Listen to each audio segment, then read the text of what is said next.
La tumba se abrió exactamente a las 2:14 de la madrugada. Los obreros habían trabajado sin descanso todo el día, moviendo rocas y arena bajo el sol implacable del desierto. Pero fue en la quietud de la noche cuando la última losa cedió con un gemido profundo, un sonido gutural que pareció exhalar del propio suelo. Era como si el desierto, después de milenios de silencio, soltara un suspiro de muerte. Nadie se atrevió a ser el primero en entrar.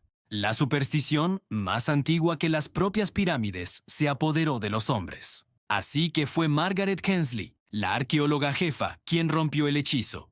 Encendió su linterna, cuyo haz de luz cortó la oscuridad como un cuchillo, y descendió sola por la rampa de piedra. El aire que ascendió para recibirla era helado, un frío antinatural que no tenía sentido en el corazón del desierto, un frío que parecía venir de algo que había estado esperando. Al entrar en la primera cámara, la luz de su linterna danzaba sobre los muros, creando una ilusión macabra.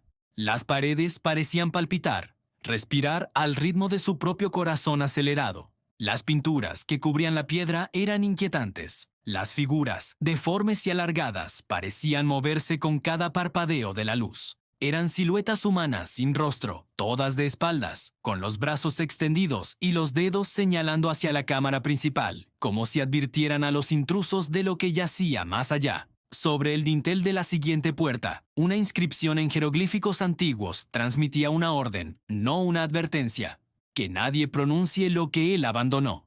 Margaret, una experta en la materia, no lograba descifrar su significado completo, pero sintió una presión abrumadora, como si cientos de ojos invisibles la estuvieran observando desde las sombras de la historia. Finalmente, llegó a la cámara funeraria. En el centro, sobre un pedestal de obsidiana, descansaba el sarcófago. Era de una simpleza aterradora. Una caja de basalto negro, completamente lisa, sin ninguna inscripción, sin ningún nombre.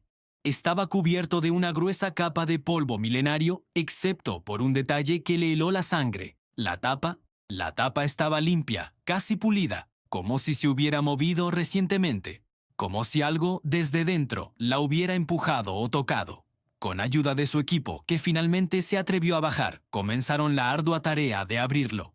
Cuando las poleas tensaron las cuerdas, un sonido hueco resonó desde el interior. Un golpe suave, amortiguado, como si algo hubiese caído o se hubiese movido dentro.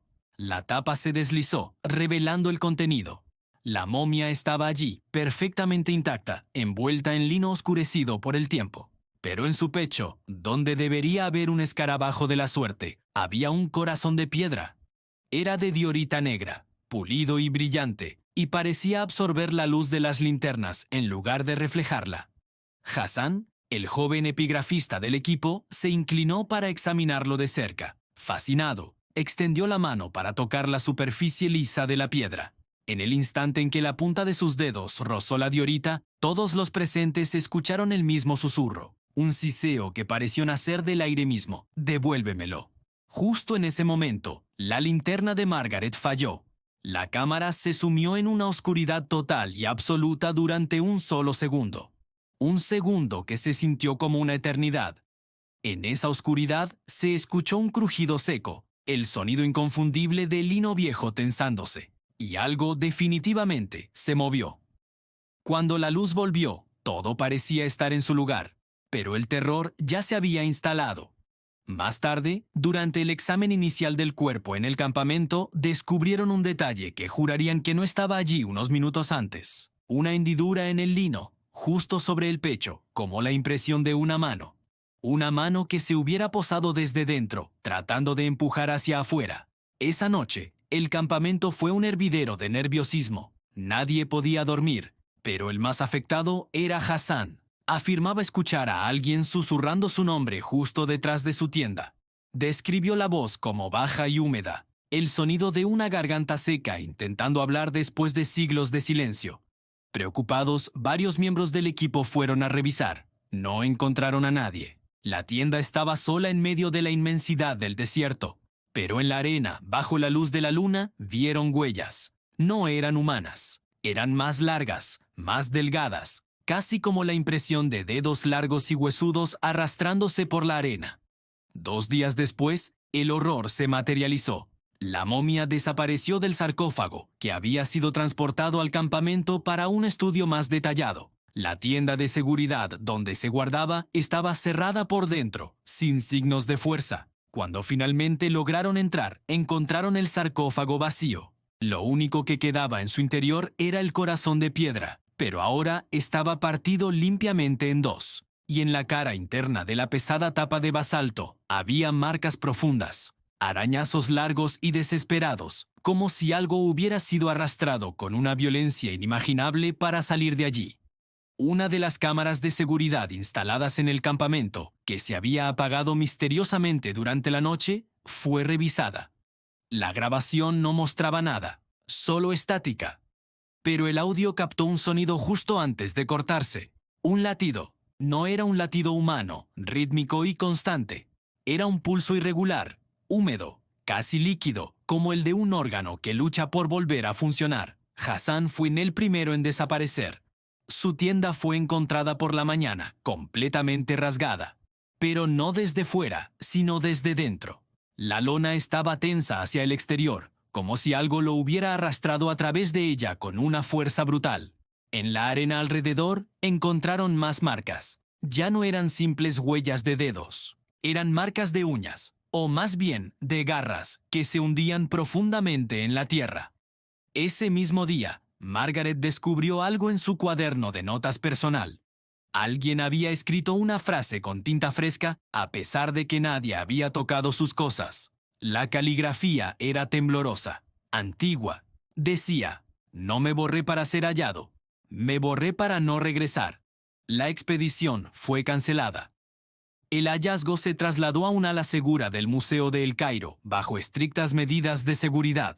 Pero la pesadilla no había terminado, solo había cambiado de escenario. Una noche, mientras Margaret revisaba sus notas en su oficina del museo, tratando de encontrarle sentido a todo, escuchó pasos en el pasillo, pasos lentos, arrastrados, el inconfundible sonido de pies que se arrastran por el suelo de mármol. La luz de su lámpara parpadeó, tembló y luego la vio. Una figura alta y delgada, envuelta en las vendas ennegrecidas de la tumba, estaba de espaldas al final del pasillo, exactamente igual que las figuras en las pinturas. Margaret se quedó paralizada, incapaz de gritar. Lentamente, la figura comenzó a girar la cabeza. Las vendas del cuello crujieron con un sonido seco, como hojas muertas. Cuando finalmente la enfrentó, Margaret sintió que su alma abandonaba su cuerpo. No había rostro. Donde deberían estar los ojos, la nariz y la boca, solo había un vacío oscuro, un agujero en la realidad. Y de ese vacío surgió una voz que no debería existir. Una voz hecha de polvo y desesperación. «Devuélveme mi nombre, o dame el tuyo». El final de esta historia nunca se registró oficialmente. La tumba fue sellada de nuevo con hormigón. El gobierno egipcio declaró la zona como área restringida, prohibiendo cualquier nueva expedición bajo pena de prisión. El museo emitió un comunicado afirmando que el cuerpo había sido recuperado y asegurado, aunque nadie, ni siquiera el personal de más alto nivel, volvió a ver la momia. Pero los guardias de noche del museo cuentan otra historia.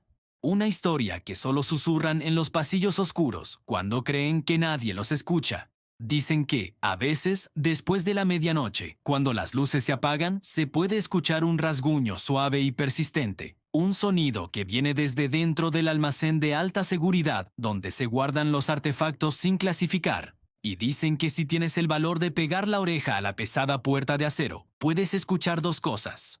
Primero, una respiración muy tenue, casi inaudible. Y luego, una frase, repetida con una paciencia infinita, una y otra vez, noche tras noche. Un nombre por un nombre. Dámelo, o ven conmigo.